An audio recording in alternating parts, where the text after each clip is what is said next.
오늘 우리에게 주신 하나님 말씀 함께 보겠습니다. 창세기 19장 1절에서 23절입니다.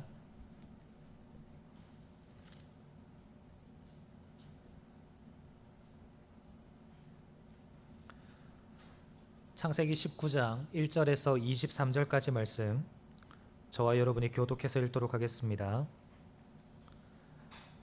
저녁 때에 그 두 천사가 소돔에 이르니 마침 롯이 소돔 성문에 앉아 있다가 그들을 보고 일어나 영접하고 땅에 엎드려 절하며 이르되 내 주여 돌이켜 종의 집으로 들어와 발을 씻고 주무시고 일찍이 일어나 갈 길을 가소서. 그들이 이르되 아니라 우리가 거리에서 밤을 새우리라.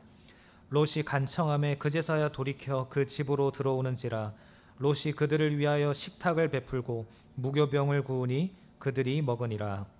그들이 눕기 전에 그 성사람 곧 소돔 백성들이 노소를 막론하고 원근에서 다 모여 그 집을 에워싸고 롯을 부르고 그에게 이르되 오늘 밤에 내게 온 사람들이 어디 있느냐 이끌어내라. 우리가 그들을 상관하리라. 롯이 문 밖에 무리에게로 나가서 뒤로 문을 닫고 이르되 청하노니 내 형제들아 이런 악을 행하지 말라. 내게 남자를 가까이 하지 아니한 두 딸이 있노라. 청하건대 내가 그들을 너희에게로 이끌어내리니 너희 눈에 좋을 대로 그들에게 행하고 이 사람들은 내 집에 들어왔은즉 이 사람들에게는 아무 일도 저지르지 말라.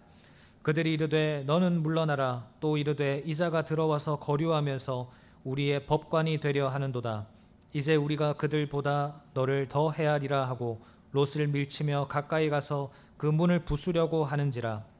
그 사람들이 손을 내밀어 롯을 집으로 끌어들이고 문을 닫고 문 밖에 무리를 대소를 막론하고 그 눈을 어둡게 하니 그들이 문을 찾느라고 헤매었더라. 그 사람들이 롯에게 이르되 이 외에 내게 속한 자가 또 있느냐.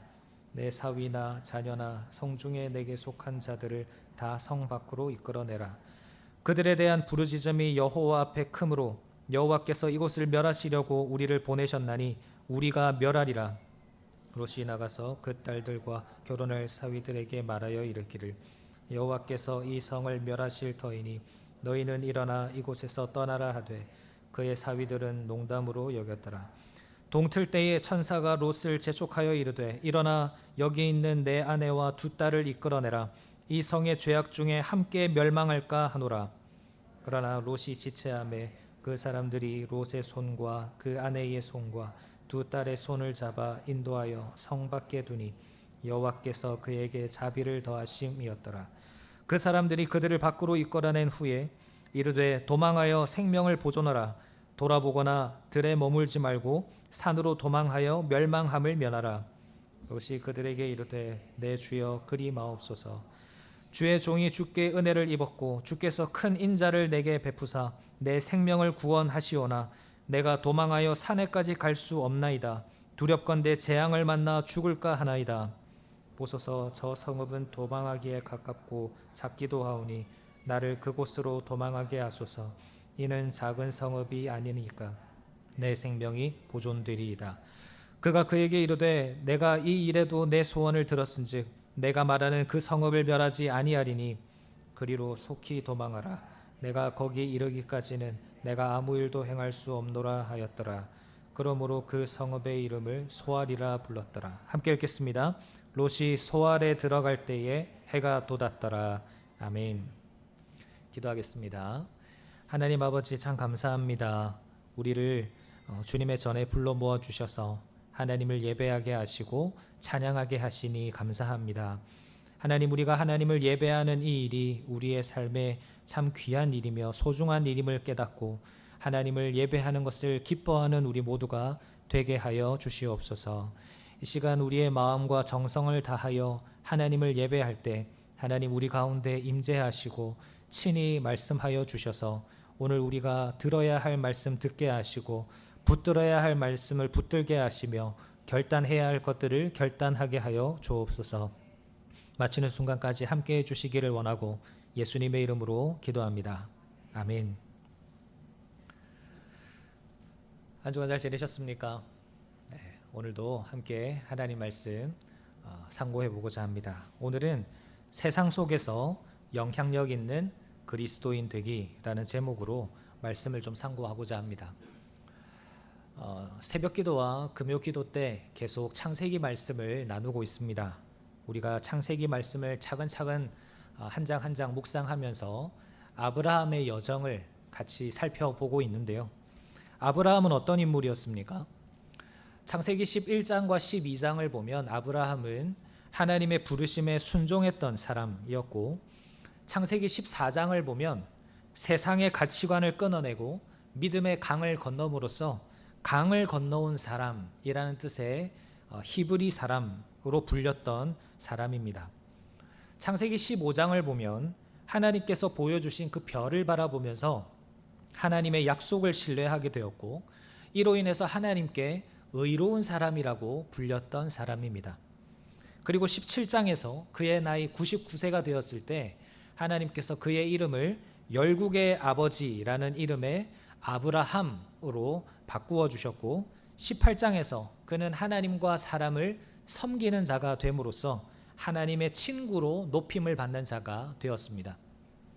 그런데 이런 흐름 속에서 오늘 본문인 창세기 19장을 보면 아브라함과 똑같이 부르심을 받고 아브라함과 똑같이 약속의 땅에 도착을 했지만 전혀 다른 삶을 살아가고 있는 한 사람의 이야기가 나타납니다. 그것은 바로 아브라함의 조카 롯입니다. 오늘 보면 1절을 다시 한 번 더 보실까요? 저녁 때에 두 천사가 소돔에 이르니 마침 롯이 소돔 성문에 앉아 있다가. 여러분, 고대 사회에서 성문에 앉아 있었다라는 것은 단순히 쉬고 있었다라는 의미가 아닙니다. 그 당시에 성문이라는 장소는 상거래가 이루어지는 그 도시의 중심지입니다. 그러니까 롯이 그곳에 앉아 있었다라는 의미는 그가 이방인으로 소돔 땅에 들어가기는 했지만 이제는 그 사회의 주류가 되었고 재판관이나 지도급 인사가 되는 그런 중요한 자리에 올라와 있는 사람이 되었다라는 겁니다. 세상의 기준으로 보면 롯은 성공한 이민자지요. 소돔이라고 하는 화려한 도시에서 소위 출세한 사람이 된 것입니다. 게다가 겉모습을 보면 신앙도 참 좋아 보입니다. 1절 하반절을 계속 보시면 천사들을 보고 일어나 영접하고 땅에 엎드려 절하면서 간청하면서 자신의 집으로 모셔 들여오고 있습니다. 금요 기도회 때 살펴봤던 창세기 18장에 나타났던 아브라함이 하나님과 천사를 환영하고 환대하는 모습과 동일합니다. 예의도 있고 나그네를 대접하는 따뜻한 마음도 롯에게는 있었습니다. 그런데 롯에게는 결정적인 문제가 있었습니다. 그의 겉모습을 보면 성공한 사람 같고 또 화려해 보였고 따뜻해 보였지만 정작 결정적인 위기가 그에게 찾아왔을 때 그의 신앙이 철저하게 무력했다라는 것입니다. 롯은 천사들에 대해서 악한 일을 하려고 하는 그 소돔 사람들을 향하여 본문 7절에 내 형제들아 라고 부르면서 타협을 시도하지만 사람들은 롯의 말을 듣지 않습니다. 9절을 보면 이자가 들어와서 거류하면서 우리의 법관이 되려 하는도다. 조금 더 직설적으로 이야기하면 네가 뭔데 우리에게 이래라 저래라 하는 것이냐, 이렇게 말을 하면서 롯을 밀쳐버립니다.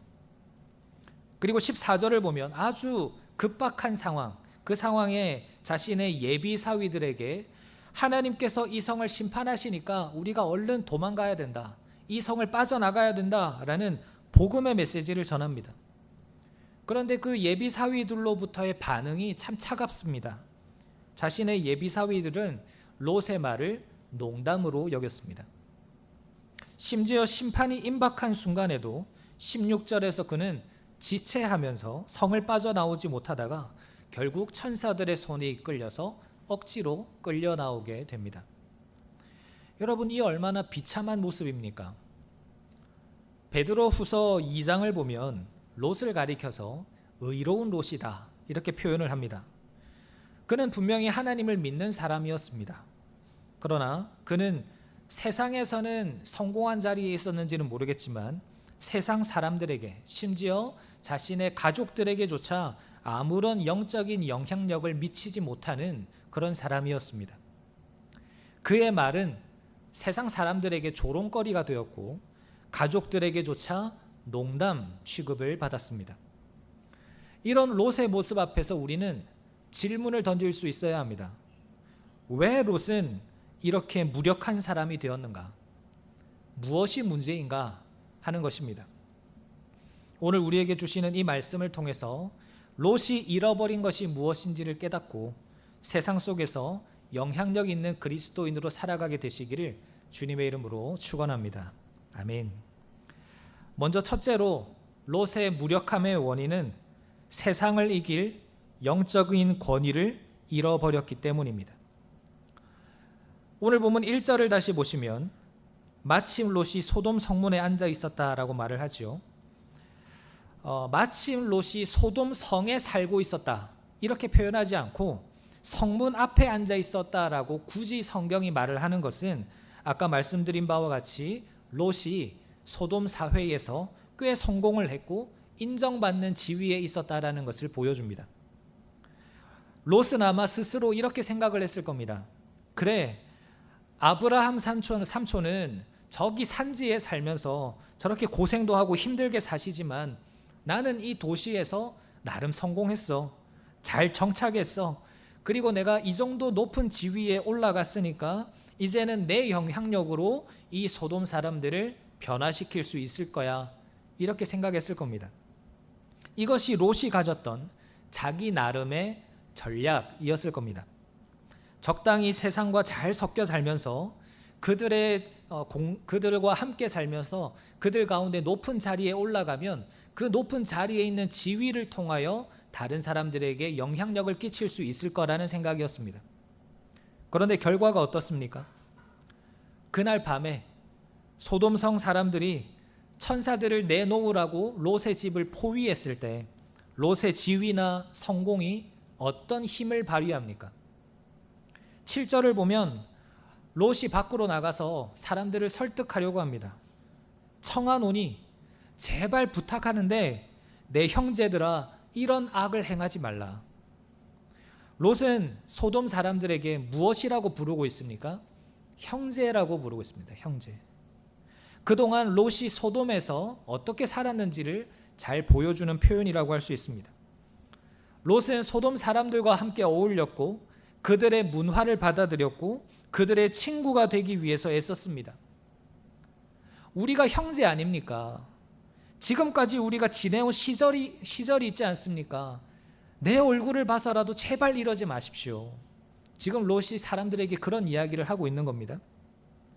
그런데 세상의 반응은 참 냉정합니다.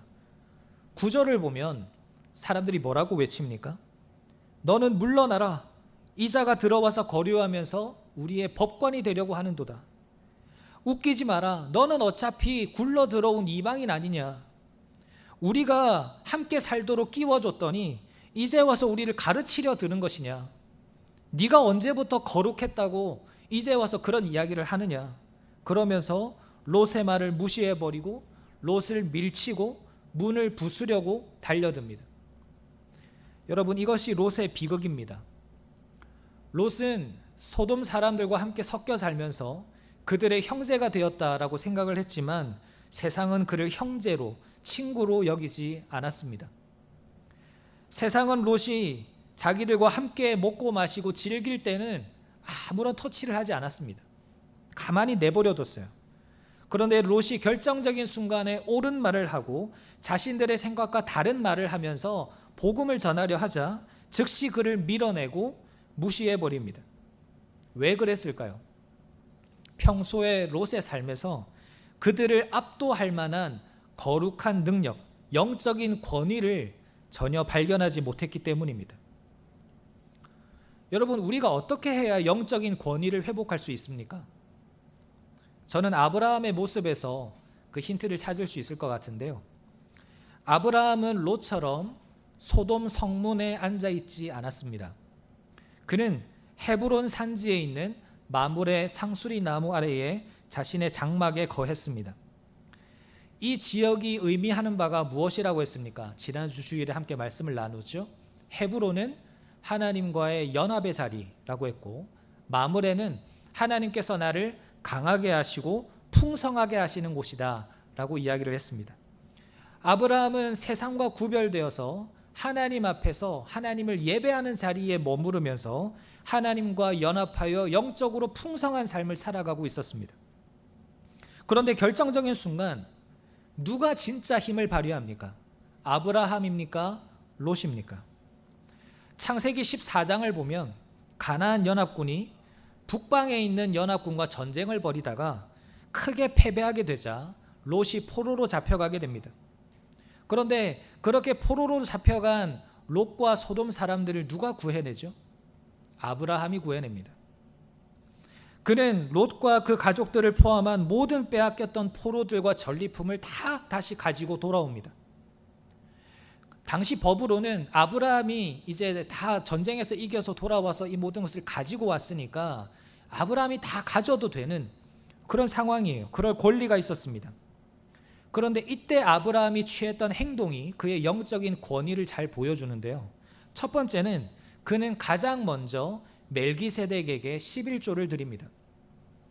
아브라함이 전쟁에서 이기고 돌아왔을 때 하나님의 제사장 멜기세덱이 아브라함을 환영하고 맞아들입니다.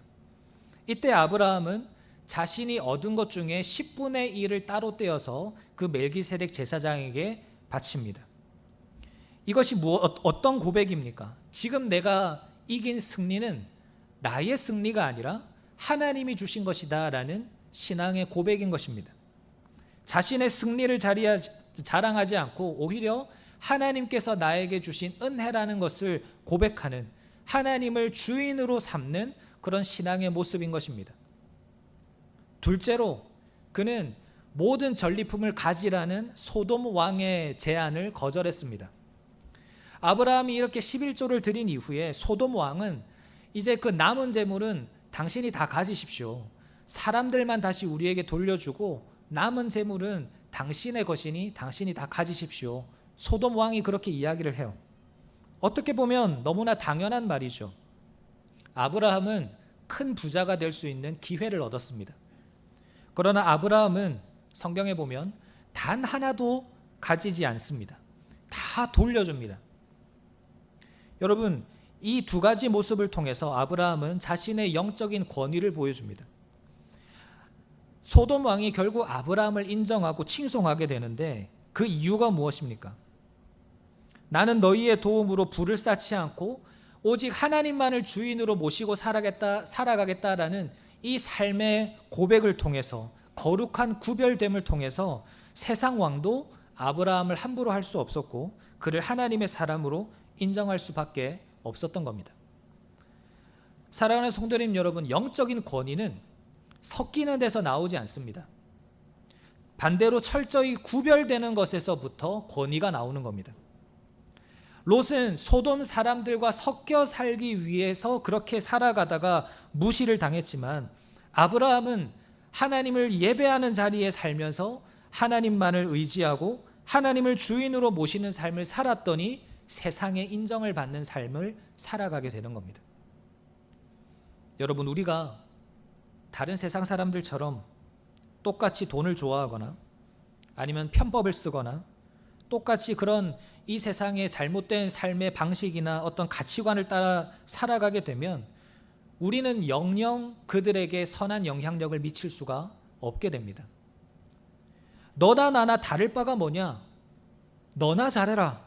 이런 말을 들을 수밖에 없는 것이죠. 그러나 나의 공급자, 나의 주인, 나의 예배의 대상이 오직 하나님이시라는 것을 고백할 때 우리는 영적인 지위가 더 높아지는 거예요. 세상이 우리의 말에 귀를 기울이는 겁니다. 세상의 높은 자리를 탐하는 것보다 아브라함처럼 구별된 삶을 통해서 영적인 권위를 회복하는 저와 여러분 되시기를 주님의 이름으로 축원합니다. 아멘. 둘째로 롯의 무력함의 원인은 자신의 말과 삶이 너무나 달랐기 때문입니다.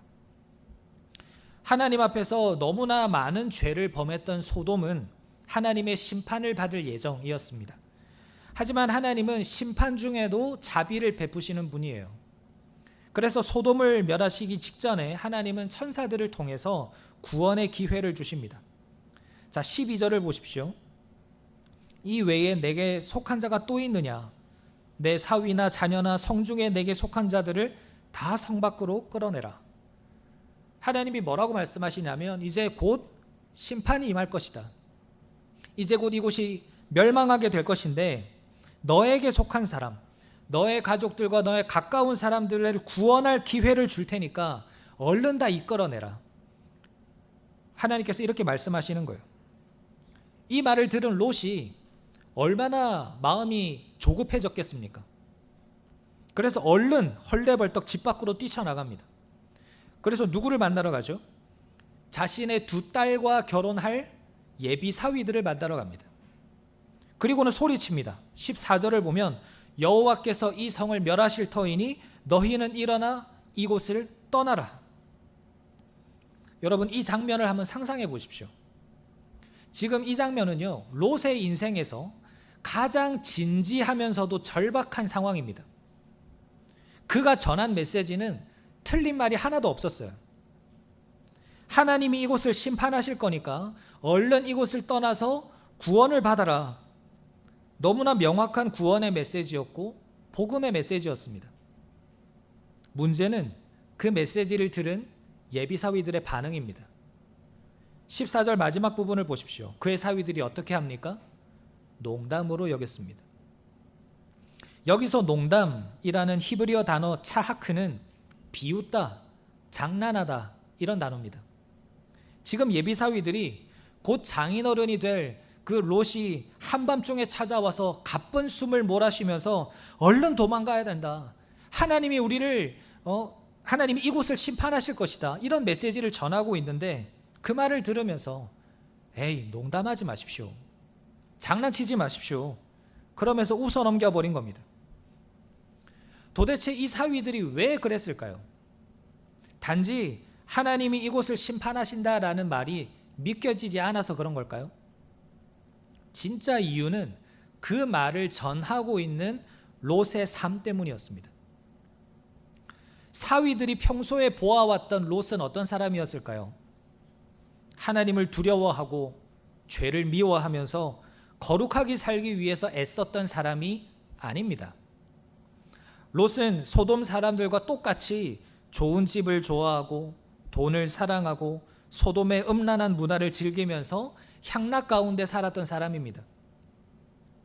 소돔에 사는 것이 너무나 좋아서 그 죄악된 도시에 하나님께서 친히 심판하실 만큼 죄가 가득한 그 도시에 깊이 뿌리 내리며 살았던 사람이 롯이에요.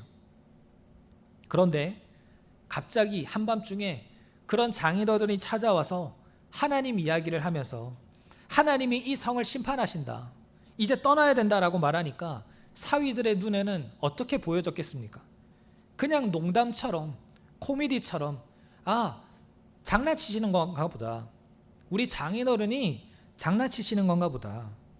아니, 아버님 어제까지만 해도 이곳이 좋다고 하셨잖아요. 이곳에서 오래오래 잘 먹고 잘 살자고 하셨잖아요. 그런데 갑자기 그게 무슨 뚱딴지 같은 소리입니까? 이렇게 반응하는 겁니다.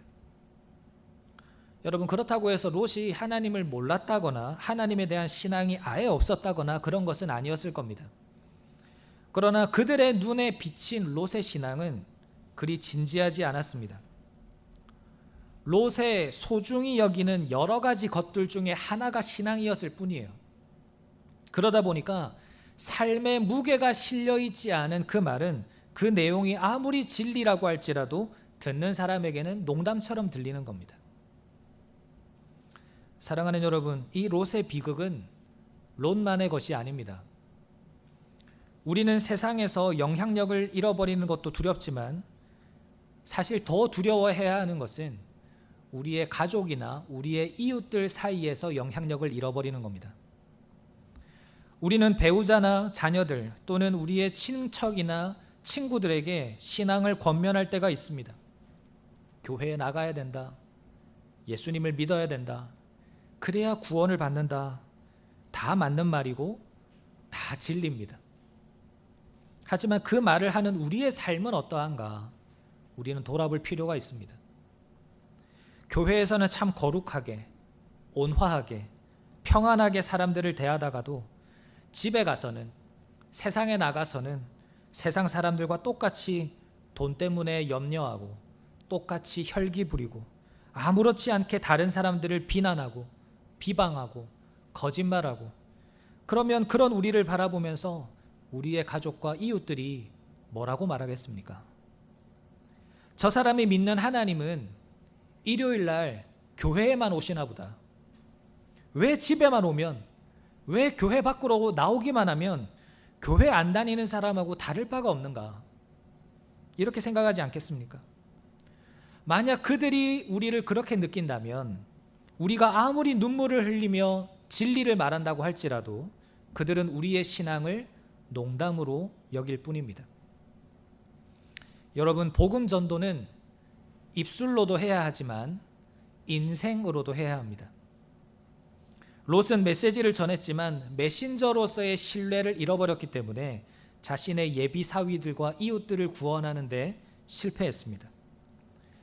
가장 가까운 내 가족과 이웃들에게 나의 신앙의 진지함을 인정받지 못한다면, 내 신앙이 진짜라는 것을 인정받지 못한다면 우리는 롯과 같은 길을 걸어갈 수 있는 겁니다. 이 말씀 앞에서 우리 자신을 잘 돌아보시는 이 시간 되기를 바랍니다. 내 가족에게, 내 친구들에게, 내 이웃들에게 나는 정말로 그리스도인인가? 내가 믿는 예수는 진짜인가? 아니면 농담인가? 내 삶으로 신앙을 잘 드러내어서 우리가 예수님을 믿어야 한다라고 말을 할 때에 그 말의 무게가 우리의 가족과 우리의 이웃의 영혼을 움직이게 되는 귀한 은혜가 있기를 주님의 이름으로 축원합니다. 아멘. 마지막입니다. 마지막으로 롯의 무력함의 원인은 세상에 대한 미련 때문입니다. 세상에 대한 미련. 오늘 보면 15절을 보실까요? 15절을 이렇게 시작합니다. 동틀 때에 드디어 심판의 아침이 밝았습니다. 그런데 지금 누구의 마음이 급하냐면 천사들의 마음이 급해요. 조금 의아하죠? 천사들의 마음이 조급합니다. 그래서 누구를 재촉하냐면 롯을 재촉해요. 얼른 일어나라. 이제 곧 심판이 임할 거니까 얼른 아내와 딸들을 이끌어내어서 도망가라 이야기합니다. 1분 1초가 급한 상황입니다. 이제 잠시 뒤면 하늘에서 유황불이 떨어질 거예요. 정상적인 사람이라면 어떻게 해야 할까요? 뒤도 돌아보지 않고 도망을 가야 할 겁니다. 그런데 16절을 보십시오. 롯이 어떻게 반응합니까? 그러나 롯이 지체하매. 롯은 지체했습니다. 이 표현이 롯의 영적인 상태를 굉장히 잘 보여주는 표현이죠. 그는 머뭇거리고 있습니다. 무엇 때문에 머뭇거리고 있습니까? 이유는 딱 하나입니다. 이 세상에 대한 미련 때문입니다. 롯은 소돔에 정착한 지 20년이 넘었습니다. 그 기간 동안 자신이 마련한 자신의 집과 재산과 지위와 안락한 삶, 이것들을 다 내버려 두고 빈손으로 도망을 가려고 하니까 발걸음이 잘 떨어지지가 않습니다. 머리로는 하나님의 심판에 대해서 잘 알아요. 이제 하나님의 심판이 여기에 임할 것이라는 것을 압니다. 그런데 그럼에도 불구하고 자신의 가슴은 이 세상에 대한 미련을 놓지 못합니다. 여러분, 이것이 세상을 사랑하는 성도의 무력함입니다. 세상을 사랑하는 성도의 무력함. 세상을 사랑하는 것이 죄라는 걸 알아요. 그리스도인이면 참 많이 들어서 압니다. 세상을 사랑하는 것이 죄라는 것도 알고 그 모든 잘못된 가치관들을 끊어내야 한다는 것도 잘 압니다. 하나님의 말씀에 순종해서 거룩하게 구별되어서 죄를 미워해야 된다는 것도 잘 압니다. 그런데도 세상이 가져다주는 그 달콤함과 안락함과 그 즐거움이 너무나 좋아서 오늘만 있다가 내일만 있다가 그렇게 지체하는 모습, 여전히 세상에 미련을 가지면서 세상과 하나님을 둘 다 포기하지 못하는 모습, 이것이 바로 롯의 모습이었고 혹 우리의 모습은 아닙니까? 그런데 롯의 무력함은 여기서 끝나지 않습니다. 롯이 어떻게 구원을 받죠? 16절을 다시 보시면 지체하는 롯을 누가 끌고 나갑니까? 천사들이 그 손을 잡고, 그리고 아내와 두 딸의 손을 잡고 억지로 끌고 나갑니다. 롯은 제 발로 소돔성을 나간 것이 아니라 천사들에 의해서 억지로 끌려 나가는 겁니다. 여러분, 참 얼마나 민망하고 부끄러운 상황입니까? 아브라함은 하나님의 말씀을 따라서 고향과 친척과 아버지의 집을 스스로 떠나왔던 사람입니다. 그런데 롯은요, 끝까지 가지 않겠다고 버티다가 머뭇거리다가 억지로 끌려 나옵니다. 뿐만 아니라 성 밖으로 끌려 나온 이후에도 17절은 천사들이 롯에게 뭐라고 말하죠? 이제 도망가라. 소돔성 밖으로 나왔으니 이제 도망가라. 돌아보거나 들에 머무르지 말고 저기 산으로 도망가서 멸망함을 면하라. 이렇게 이야기합니다. 그런데 롯이 뭐라고 말합니까? 19절과 20절을 보십시오. 내가 정말 주님께 큰 은혜를 입었고 주님께서 내 생명을 구원해 주셨음을 믿지만 저는 뭐라고 말해요? 가겠습니다. 못 가겠습니다? 못 가겠습니다. 재앙을 만나서 죽을까 봐 못 가겠습니다. 차라리 저기 옆에 있는 소알이라고 하는 성읍이 가깝고 또 작으니까 내가 안전하게 머무를 수 있을 것 같습니다. 제발 허락해 주십시오. 하나님은 산으로 도망하라고 하셨지만 롯은 산으로 도망하기를 싫어합니다. 하나님께서 살 수 있는 길이라고 열어두신 산으로 나아가면 되는데 대신에 소알이라고 하는 다른 성이 자신의 눈에 들어왔고 거기에 머무르게 해달라고 요구합니다.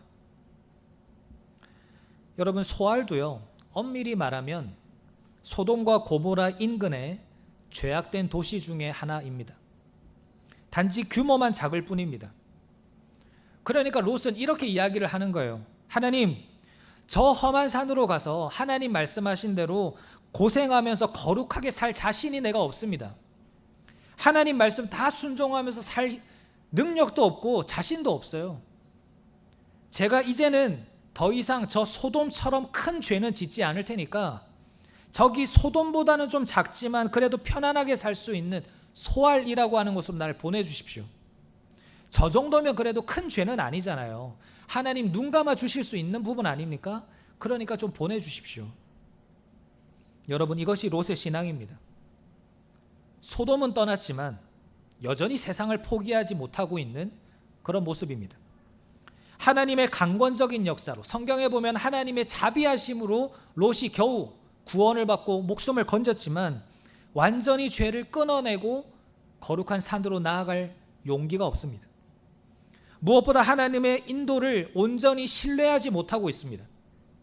거기로 가면 하나님께서 나를 살게 하시고 나를 인도하실 거라는 신뢰가 없으니까 어디로 가려고 하는 거예요?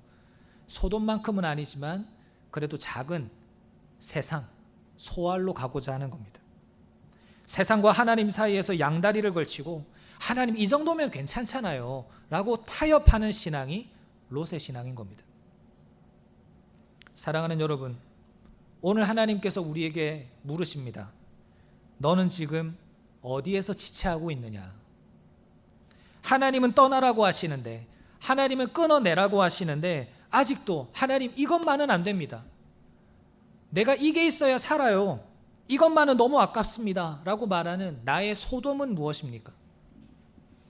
혹시 우리는 롯이 구원받은 것처럼 나는 최대한 이 땅에서 즐거움을 누리며 살다가 하나님의 특별한 은혜로 내가 죽기 직전에 구원받으면 좋겠다 이런 생각을 하고 계시진 않습니까? 아니면 하나님, 내가 소돔같이 큰 죄는 안 지을 테니까 그냥 적당히 조그마한 죄 지으면서 적당히 세상에 발 걸치고 살 테니까 이 정도는 눈 감아 주십시오. 이렇게 타협하고 있지는 않습니까?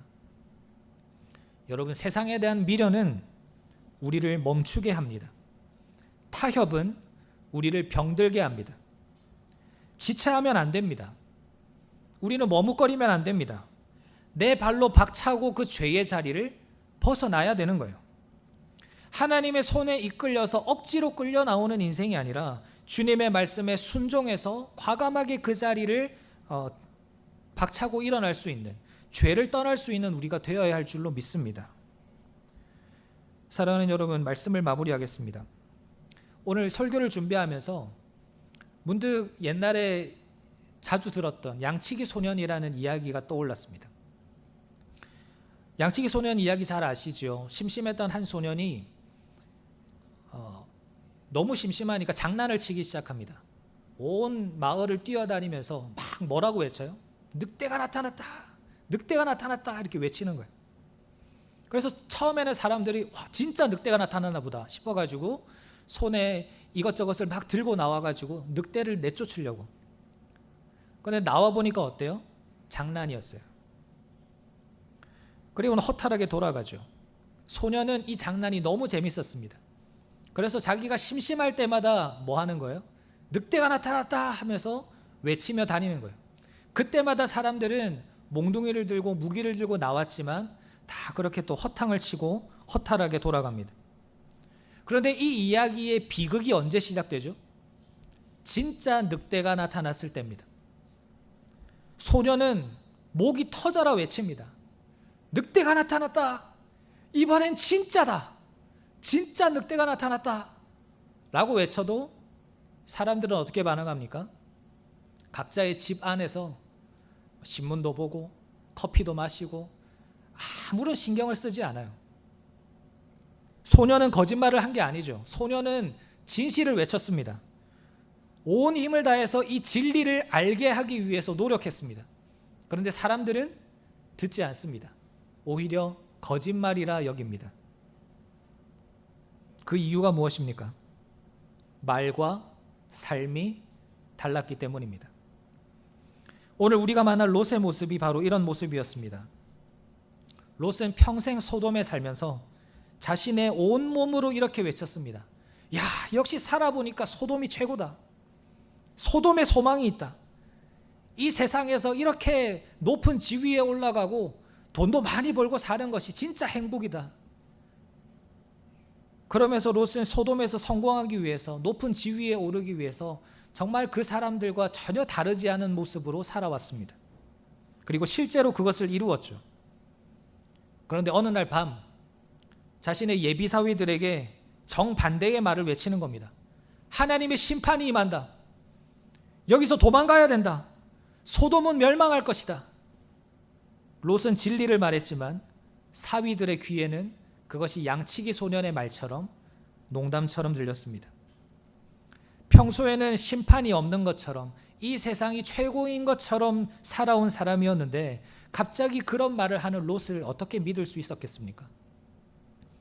사랑하는 여러분, 혹시 우리가 이 세상 속에서 또는 우리 가족과 이웃과의 관계 속에서 영적인 양치기 소년으로 살아가고 있지는 않는가, 우리 자신을 돌아볼 필요가 있습니다. 주중에는 세상 사람들과 똑같이 돈과 명예와 또 성공을 쫓아 살아가다가 주일 하루 탁 찾아와서 근사하게 예배드리고 또 세상으로 돌아가서 또 사람들과 전혀 다를 바 없이 살아가고 있지는 않습니까? 그러면 우리의 가족과 또 이웃과 세상은 우리가 전하는 진리와 복음을 한낱 농담 정도로 받아들이게 될 것입니다.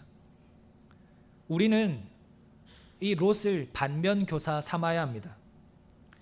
하나님은 저와 여러분이 이 세상에 섞여 살아가는 그런 무력한 사람이 아니라 이 세상을 변화시키는 영향력 있는 그리스도인이 되기를 원하십니다. 롯처럼 소돔에 머무르는 것이 아니라 아브라함처럼 예배의 자리에서 하나님만을 주인으로 모시며 살아가시기를 바랍니다. 세상과 구별되게 살아야 그것이 우리의 영적인 권위가 되는 것입니다. 그리고 우리의 삶으로 예수를 전하시기를 바랍니다. 예수라는 이름을 내가 말하지는 않더라도 예수님처럼 겸손하게 사시고 정직하게 사시고 성실하게 살아가시기를 바랍니다. 그것이 우리가 롯처럼 양치기 소년처럼 살지 않을 수 있는 비결입니다. 그리고 무엇보다 이 세상에 미련을 두지 마시기를 바랍니다. 여러분, 우리의 마음을 어디에 두어야 합니까? 결국 모두 사라져 없어져 버릴 이 세상에 소망을 두는 것이 아니라 우리에게 허락될 저 영원한 하나님 나라를 바라보고 소망하면서 거기에 우리의 마음을 두어야 하는 거예요. 우리가 그렇게 살아갈 때 어떤 일이 일어나겠습니까? 사도행전 11장에서 안디옥 교회가 세상 사람들로부터 저 사람들은 그리스도인이다 라는 칭송을 받았던 것처럼 우리도 이 세상을 향한 거룩한 영향력을 회복하고 그리스도인으로서의 권위를 회복하게 될 줄로 믿습니다. 세상이 우리를 비웃는 것이 아니라 세상이 우리를 두려워하고 인정하는 인생, 우리의 말을 농담으로 여기는 것이 아니라 우리의 말에 귀 기울이는 그런 영향력 있는 인생, 이번 한 주 그리고 우리의 남은 모든 인생이 그런 영향력 있는 그리스도인으로 살아가게 되시기를 주님의 이름으로 축원합니다. 아멘.